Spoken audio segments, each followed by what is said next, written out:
Hello, in this lecture we're going to continue on with our discussion of Perfect Competition, Chapter 13, where the objectives are to explain how perfect competition serves as a reference point, explain why producing an output at which marginal cost equals price maximizes total profit for a perfect competitor, determine the output and profit of a perfect competitor graphically and numerically, and explain the adjustment process from short-run equilibrium to long-run equilibrium. Last time what we did is we maximized our profit by looking at the point at which marginal revenue equals marginal cost. We're going to get to that same point. We're going to look at a slightly different graph. So we're going to have an alternative method to determine the profit maximizing level of output is to look at the total profit and total cost. So those are what we're going to look at in this section. You're going to see the data will be much the same.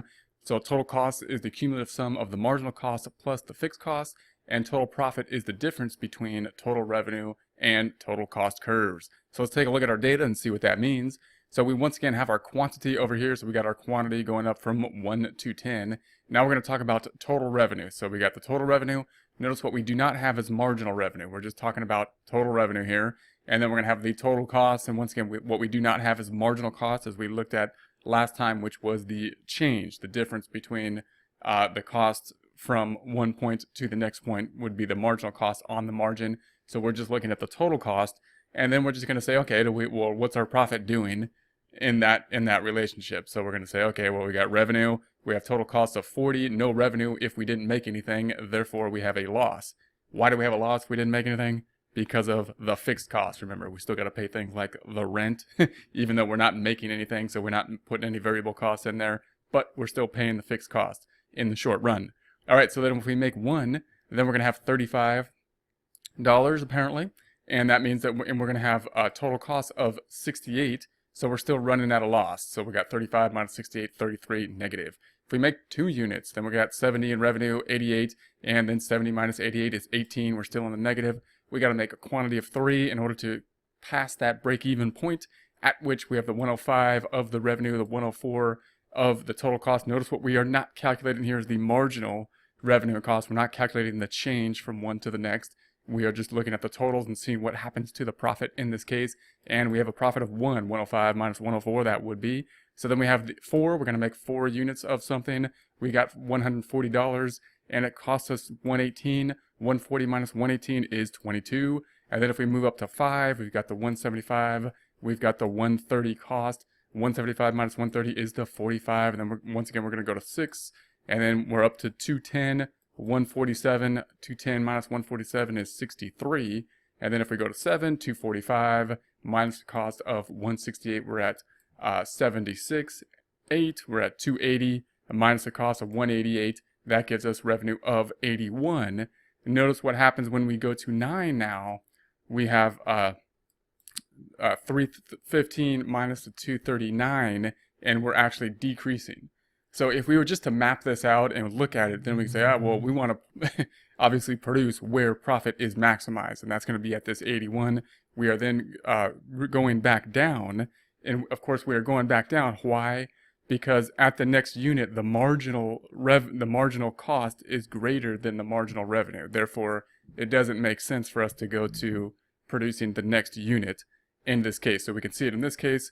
We saw it when we were comparing marginal revenue and marginal cost. If we were to graph this now, which everybody, of course, is looking forward to seeing, then we have the total costs on the y-axis and the quantity down here on the x-axis. As the quantity goes up, of course, the revenue goes up at a constant rate because we sell things at the same price. So the revenue goes up at a constant rate in accordance with that price.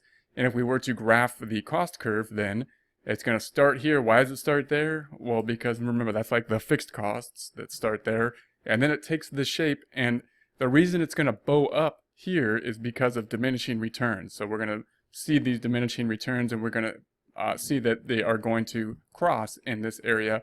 Now, the way that we are going to calculate, we can calculate revenue, is to take this difference. We can take the difference between the total revenue point, calculate total revenue at the point, and calculate the total cost. And the difference between that is our profit. And we want to maximize profit. And where we're going to maximize profit, we are going to maximize at the point where that distance is the greatest, which happens to be here at 280 and 8 units. So that's where we're going to maximize our profit. And notice this is going to be the same point that we looked at last time when we were thinking of in terms of where we're going to produce in terms of marginal revenue equals marginal cost. All right, so let's, okay, so if we were to look down here, of course, we would have the losses. So anywhere in this area, we have the total cost is greater than the total revenue, losses.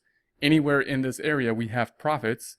And of course, we want to maximize the profit by being here. And then, of course, if we are beyond that point, we then have losses again, once again, because the total cost is greater than the total revenue after that point. All right, so back to our marginal revenue, average total cost, and our average variable cost, and remember that our price equals our demand equals our marginal revenue. And so if you think about kind of the demand and supply curve, remember what we're talking about here is we are price takers in this case. Therefore, our marginal revenue is our price and our demand. Why? Because if we're going into a market that is perfectly competitive, we cannot influence the price. We have to be the price taker in terms of what we're going to charge, as well as the price taker if we're the person purchasing.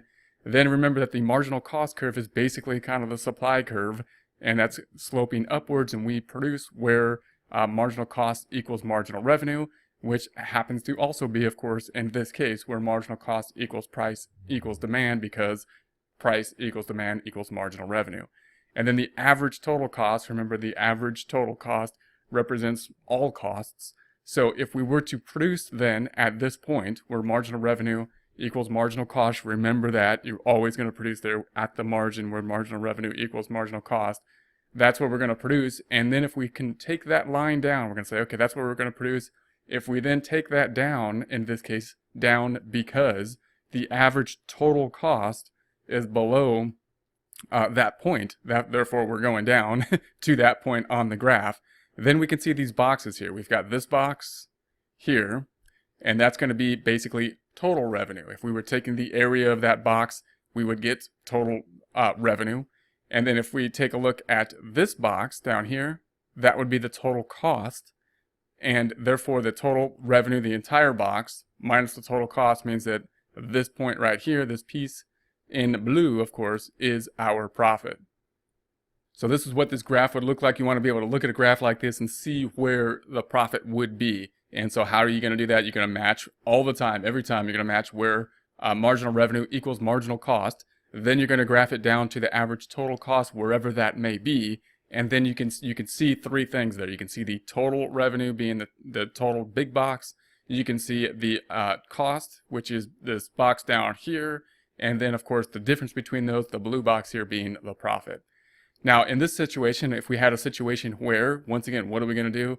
Well, we've got the price-taking firm. We have price equals demand equals marginal revenue, and we're going to match that to marginal cost. Where does marginal revenue equal marginal cost? Right there.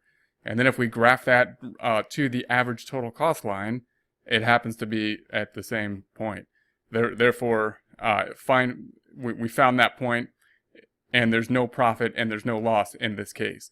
And that's because, of course, at that point where we can maximize, that's where we have to maximize, we have no profit and loss in this case, and that's what we're going to have to produce. So, of course, we're not making losses, but we're not making profits at that point. So if we sustain that in the long term, that's probably not good. And this is going to be the worst scenario. And so in this case, we are having losses, and all we can do is basically maximize our losses. Same rule here. We're going to say we're going to produce where marginal revenue equals the marginal cost, which will be at this point.